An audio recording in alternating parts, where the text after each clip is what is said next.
Picture this, 15 years old, Michigan summer, 90 degrees, not including humidity, so you're like 900 at that point. Just finished an 8-hour tennis camp, qualifying for the national tournament that is going to be coming up with college scouts in attendance, and that was my only way I was going to be able to go to college. So I trained hard. I was tired. I changed, 5 times. You could literally wring me out. It was so bad. And so my dad picks me up, and as soon as I get in the car, the air conditioning, I'm out. And as we drive down the road, he makes a left turn, and he slows down. I wake up. We're on a dirt road. And I said, this is not 7-Eleven. And he smiled and said, get out. I said, what? I said, you're crazy. I said, get out? What do you want me to do? And he said, get out. I said, I want that Butterfinger, and I want to dip it in that Coke Slurpee right now. That's what I want, and I want a shower, because clearly it's aggressive. I said, can we just go home? And he's like, no, get out. I said, why? He said, you're going to run the last mile home. I said, you have officially lost your mind. I am not doing that. I am just going to sit here. And he said, no, you're going to go out.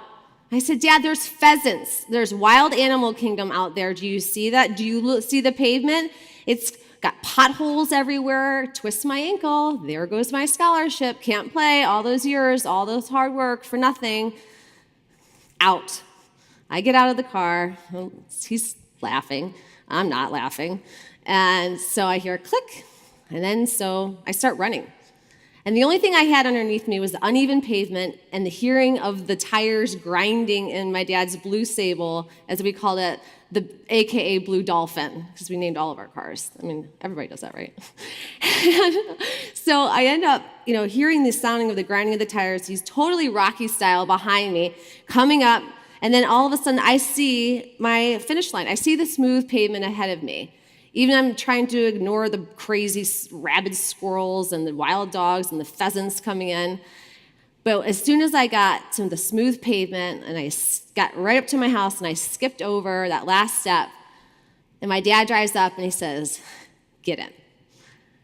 And I got that Butterfinger and I dipped it in a Coke Slurpee, and it was awesome. It was a jam. But it was such an interesting thing that I never thought that would be a metaphor for my life. Running that extra mile. I was mad at the time, but I'm glad I did. He knew that I had a little bit more in me. If I just pushed a little harder, that's where the greatness happens.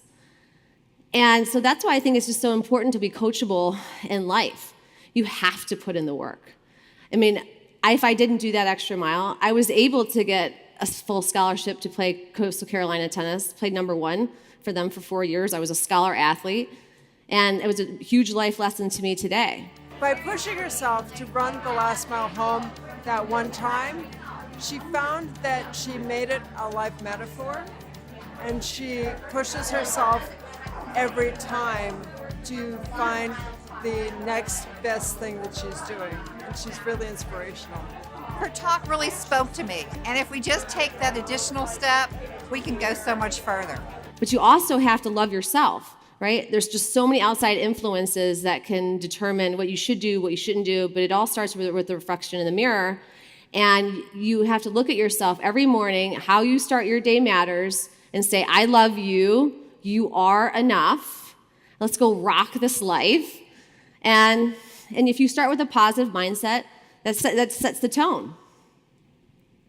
And then also, have no regrets.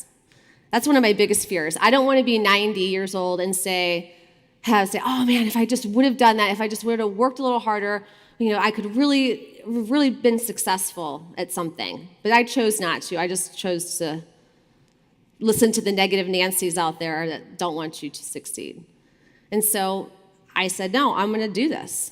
And it was a hard lesson when you fall. There's so many times when you feel like you're breaking, and you want to give up and you don't want to, move forward, but just listen to that little voice inside you, motioning you forward, telling you can do this. Someone you don't know yet is counting on you, and that person is your future self. So don't let them down. So that's why I built my tribe. my tribe is probably my most important. It's my lifeblood. They show me my strengths and my weaknesses. And the most important part of building your tribe is surrounding the right people around you. But the most important thing, at least for me, is that I am coachable, right? You have to go out and you have to find a coach. In tennis, I had 5 different coaches. I had forehand, backhand, serve, mental coach. Mental strategy was probably the best investment my dad ever did. It works out in the dating world and in the personal world too, but no. But I mean, it's just interesting that I never realized how important having those subject matter experts in their particular field to help me be the best version of myself on that tennis court, and how that would transition to my life in business and to today. And also, find a mentor. Find somebody who, and they're willing to help. You just have to ask them, what is the things that you're weak at that they can fill that void, that they can help you. That's really important. And I think the third thing is that, you have to surround yourself with positive people. If you're surrounding yourself with negativity is going to come. If you surround yourself with positivity, positive things happen, right? So that's how I built my tribe. I lean on them. And if I didn't have my tribe, I wouldn't be able to, be pushed the way I am. Every time I think I want to go, okay, I'm done, I think I'm going to have Jen on my shoulder going, come on, you can do it.